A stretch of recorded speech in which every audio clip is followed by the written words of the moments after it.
Halo Sobat Cerdas Bagus, di video kali ini kita akan berlatih skakmat dalam satu langkah agar kita dapat mengenal bentuk-bentuk skakmat dengan cepat dalam permainan kita.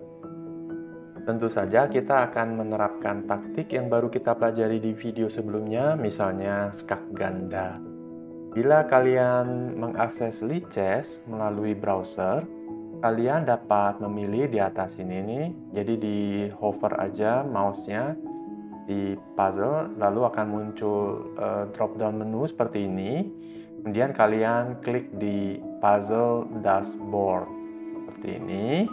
Nah, setelah muncul puzzle dashboardnya, kalian pilih di sebelah kiri puzzle themes. Yang kedua ya, puzzle themes. Nah, setelah itu scroll ke bawah. Nanti di sebelah kanan kalian akan menemukan Made in One. Jadi ini adalah puzzle-puzzle yang isinya skakmat dalam satu langkah. Bila kalian menemukan puzzle yang kalian sudah kenal bentuknya, tentu akan sangat cepat melakukan skakmat.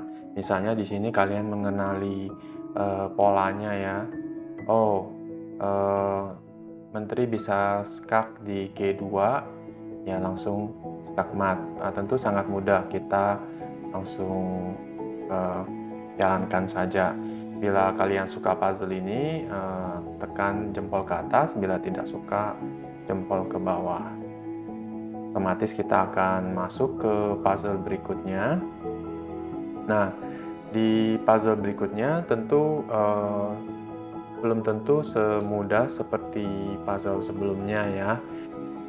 Nah, bila kalian menemukan puzzle seperti ini yang tidak langsung terlihat, oh, harus skakmat di petak mana nih?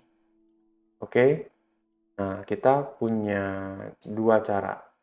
Pertama, kita tandai semua petak di mana kita dapat melakukan skak. Karena kita tahu puzzle ini skakmat dalam satu langkah, berarti langkahnya hanya skakmat.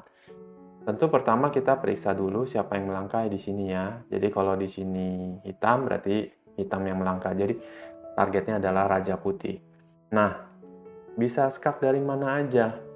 Misalnya menteri bisa skak dari sini, sini, sini. Menteri bisa skak dari sini juga. Ada lagi yang dari sini juga bisa ya, tangkap, skak juga. Kemudian benteng. Benteng bisa skak dari satu petak saja, yaitu di F2. Setelah itu tidak ada lagi. Jadi ini metode pertama, jadi metode barbar. Kita cek satu-satu dari petak ini, ada 7 petak. Petak mana yang benar?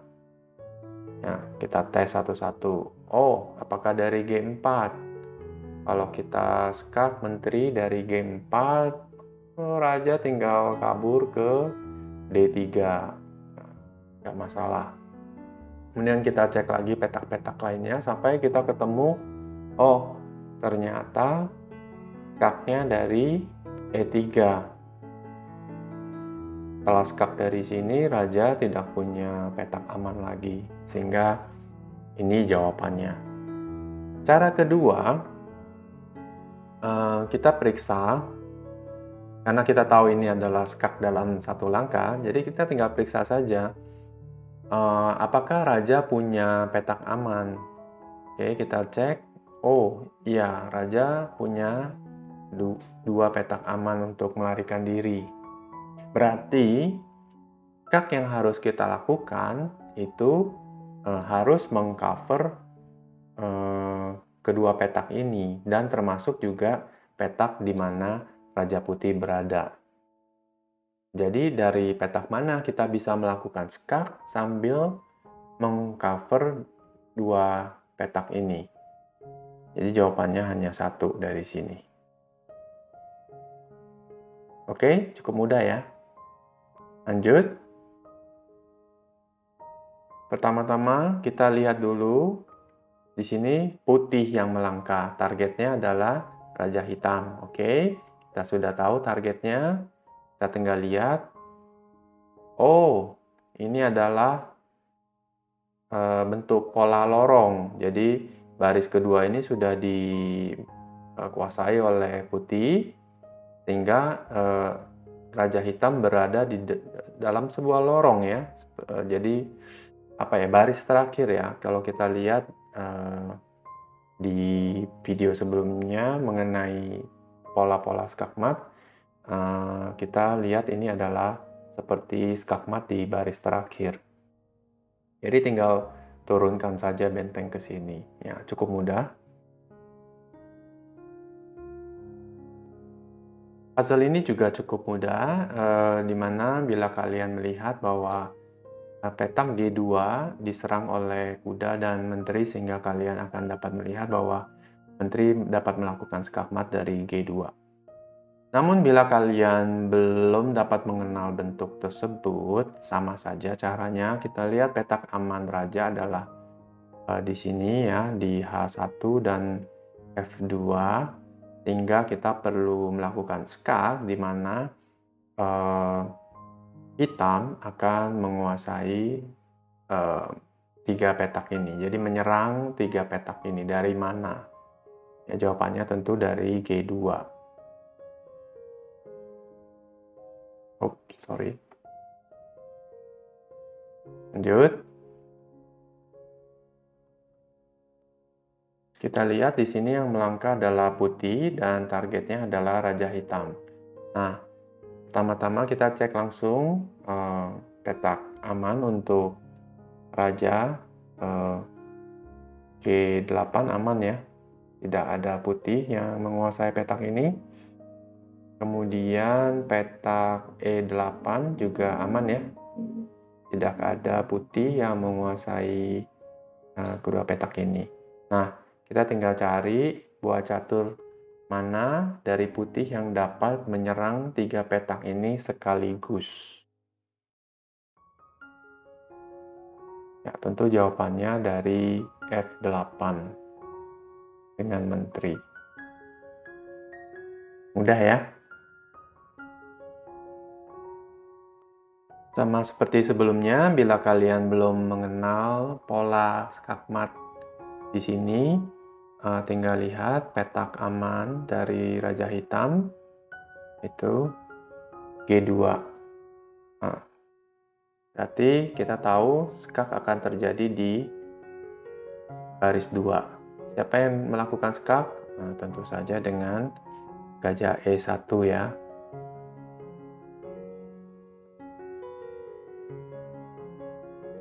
Oke, ini puzzle yang cukup menarik.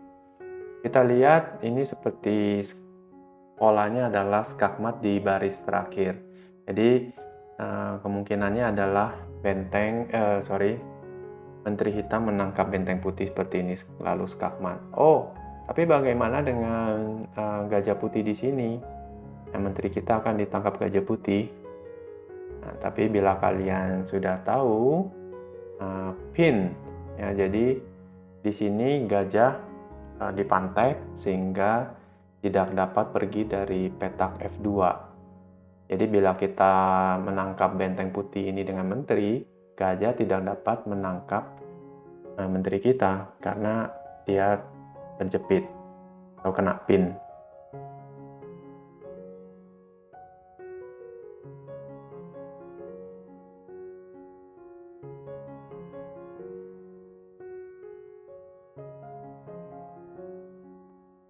Ya, ini juga pola yang cukup mudah. Raja Hitam di baris terakhir dengan anak buahnya di baris ke-7. Sepertinya ini skakmat baris terakhir dengan menteri. Kita cek, kita skak dari sini apakah Raja Hitam dapat melarikan diri. Ternyata tidak. Oh, tapi bagaimana dengan gajah hitam? Nah, menteri akan ditangkap gajah hitam dong. Ya, betul. Sehingga apa yang harus kita lakukan? Cari petak lain. Ya. Skak dari mana? Ya, ini juga pola yang sering terjadi. menteri dengan kuda bekerja sama menyerang satu petak yang sama, yaitu F7.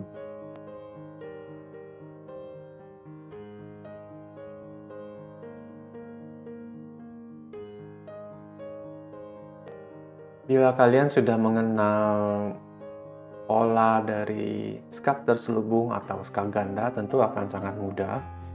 Kalian lihat di sini, bila benteng bergerak akan terjadi skak terselubung, atau bila benteng ke C1 maka ini adalah skak ganda. Selesai.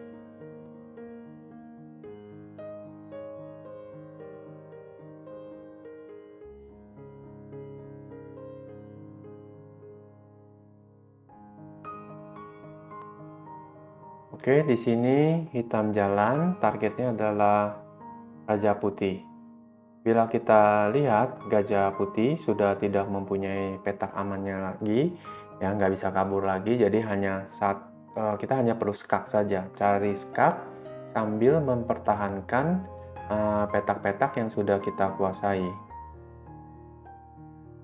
Ya, petak yang kita kuasai adalah ini. Ya, tentunya juga Raja Hitam menguasai 3 petak di depannya menghalangi Raja Putih. Nah,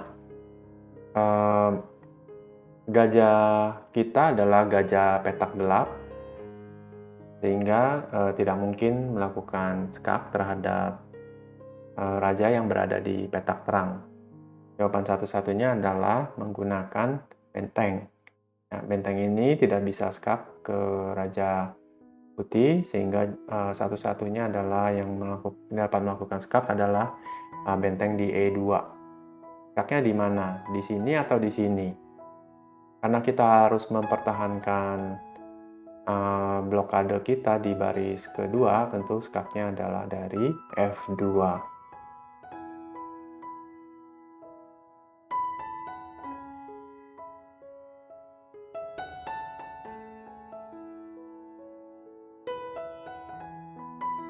Yang bergerak, yang jalan adalah putih, targetnya adalah Raja Hitam.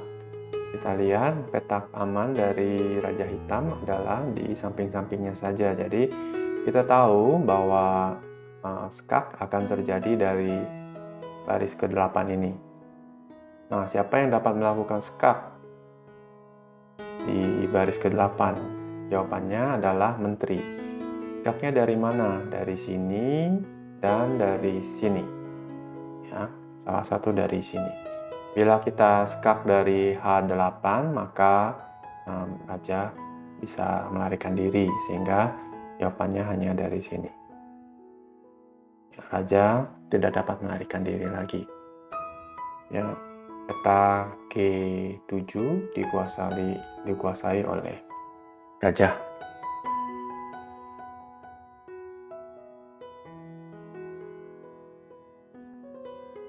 Ini juga puzzle yang mudah. Yang jalan hitam, targetnya Raja Putih. Raja Putih hanya mempunyai 1 petak lari, jadi skaknya pasti akan terjadi dari baris kedua ini. Nah, siapa yang melakukan skak? Benteng B1 atau benteng E1? Apakah ada bedanya?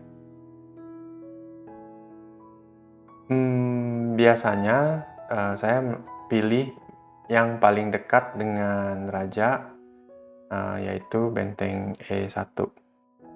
Kenapa saya pilih benteng yang lebih dekat dengan Raja Putih? Karena untuk menghindari kemungkinan bagi Putih untuk memblokade. Ya, bila kita pilih benteng yang lebih jauh, ya takutnya masih ada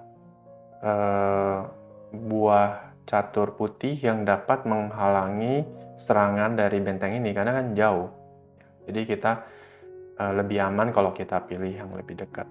Tapi tentunya di dalam permainan kita harus cross check ya, harus diperiksa lagi pilihan mana yang lebih benar. Tapi kalau kita nggak ada waktu, harus cepat-cepat buru-buru, ya pilih aja yang lebih dekat. Ini pasti biasanya lebih aman.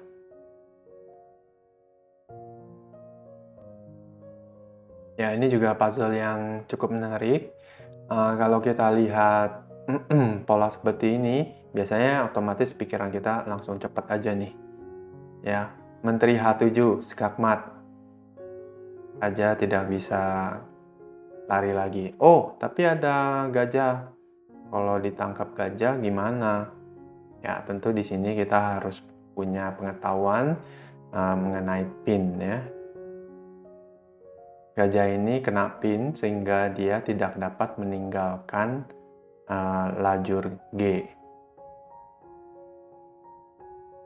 Dengan demikian, gajah tidak dapat menangkap menteri di H7.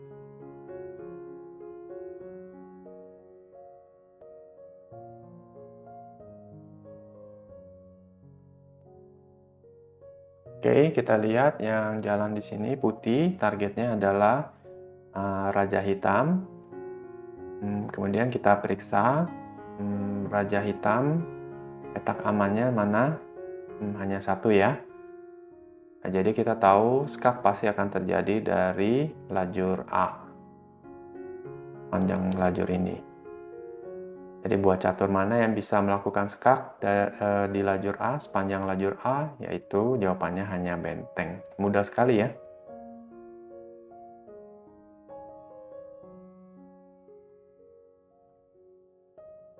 Oke, saya pikir cukup dengan contoh-contoh yang sudah ada. Kalian dapat berlatih setiap hari sampai kalian dapat dengan cepat mengenal pola-pola skakmat dalam satu langkah ini. Terima kasih sudah menonton video ini sampai selesai. Sampai berjumpa di video selanjutnya. Bye-bye.